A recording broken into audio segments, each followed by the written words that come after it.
વાત કરવાની છે આજના વિડીયોમાં લસણના ભાવતાલની। ઘણા બધા ખેડૂત મિત્રોને લસણ પાકી ગયું છે અને વેચવાનો સમય ધીરે ધીરે આવતો જાય છે, તો લસણના ભાવતાલ કેટલા છે એવા ઘણા બધા ખેડૂત મિત્રો કોમેન્ટ કરીને જણાવતા હતા કે ભાઈ લસણના ભાવતાલનો પણ વિડીયો તમે બનાવો, જેથી કરીને લસણ અમારે અત્યારે વેચવું, અત્યારે કેટલો ભાવતાલ ચાલી રહ્યો છે, આગામી સમયમાં કેટલો ભાવતાલ ચાલવાનો છે, એની અમને તમામ માહિતી મળી શકે, એની ખાસ વાતચીત કરવાની છે।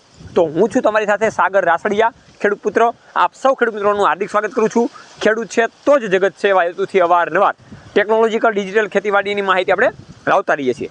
ચાલો આપણે વિડીયોની શરૂઆત કરીએ। એ પહેલાં તમે આ પ્લેટફોર્મ ઉપર બિલકુલ નવા હોય તો નીચેનું બટન દબાવી દેજો અને ફોલો પણ કરી દેજો, જેથી કરીને દરરોજને માટે સાંજે 7 કલાકે તમને ખેતીવાડીની માહિતી મળી શકે। વાલા ખેડૂત મિત્રો, લસણ અને ડુંગળી બંને વસ્તુ એવી છે કે જે ખેડૂત મિત્રોને ઘણી બધી વખત નુકસાન કરતી હોય છે અને ભાવતાલ બરાબર મળતા નથી, કેમ કે એની બજાર છે ઉપર નીચે થતી હોય છે અને એમાં આપણી જેવા ખેડૂત મિત્રો ભોગ બની જાય છે। અત્યારે વાત કરવાની છે લસણના ભાવતાલની। લસણના ભાવતાલ અત્યારે નામાંકિત એવી ગોંડલ માર્કેટ યાર્ડમાં ચાલી રહ્યા છે 1200 રૂપિયાથી લઈને 1500 રૂપિયા। સરેરાશ ભાવની વાતચીત કરીએ તો 1400 રૂપિયાથી લઈને 1450 રૂપિયા ઘણા બધા ખેડૂત મિત્રોને ભાવતાલ મળી રહ્યા છે। આ તમને ભાવતાલની વાત કરું છું એ નવા લસણના ભાવતાલની વાત કરી રહ્યો છું, થોડીક બજાર આમ તેમ હોઈ શકે। બીજી વાત એ કરવાની છે કે ભાઈ લસણના ભાવતાલ આગામી સમયમાં કેવા વધવાના છે। તો ખેડૂત મિત્રોને એક અપેક્ષા હતી, આપણને સૌને અપેક્ષા હતી કે ભાઈ લસણના ભાવ આગામી સમયમાં જે 4000 ને 5000 રૂપિયા સુધીની બોલી બોલાતી હતી એ પણ બોલી અત્યારે બોલાય અને સારા એવા ભાવતાલ મળી રહે, પણ એવા એક પણ પ્રકારના ડેટા જાણવા નથી મળતા, એવી માર્કેટમાં લેવાલી નથી ચાલતી, એવા કોઈ અપગ્રેડેશન નથી આવતા કે જેના કારણે લસણના ભાવતાલ સારા એવા મળી શકે। બીજી જણસીઓની વાતચીત કરીએ તો એ કપાસ હોય, મગફળી હોય, એ પછી ચણા હોય, એ પછી જીરું હોય, ધાણા હોય, કોઈ પણ પ્રકારના બજાર ભાવ સારા એવા દેખાતા નથી।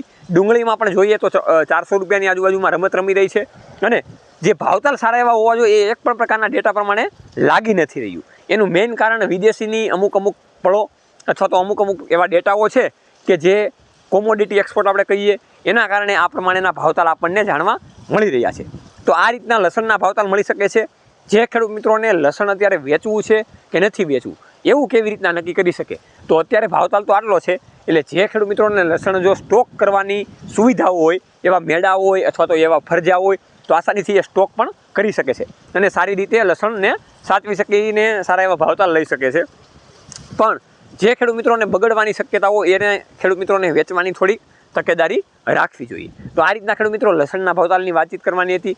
અવારનવાર આપણે ખેતીવાડીની માહિતી લાવતા રહીએ છીએ।